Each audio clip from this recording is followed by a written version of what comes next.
Hey guys, this is Northville Tech. In today's video, we will show you how to view and download your pay stub on ADP. We will also put our referral link in the description below for you to sign up. To start, open the website adp.com. Then click on the Sign In button at the upper right corner of the screen.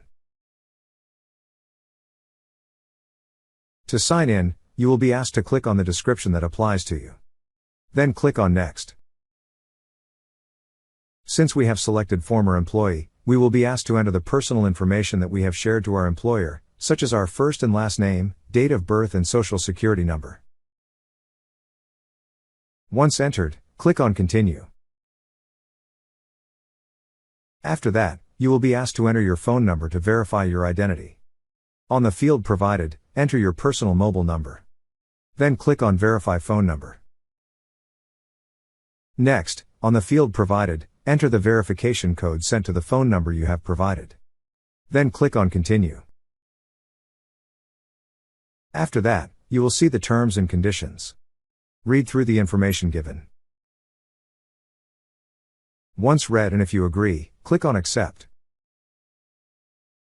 You will then see your statements. Click on the tab that says Pay Statements. Under the Pay Statements tab, you will see a list of all your available pay statements.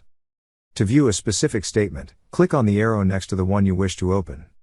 If you wish to download that statement, just click the Download button at the bottom part of the screen. However, if you wish to download all of your pay statements at once, scroll down a little and click on the button that says Download All. That's how you view and download your pay stub on ADP. Thank you so much guys for watching, and if you have not yet subscribed to our YouTube channel, please subscribe to our YouTube channel as we create tech videos related to financial apps almost every day. Also check out our recommended resources in the description below for various sign-up bonuses.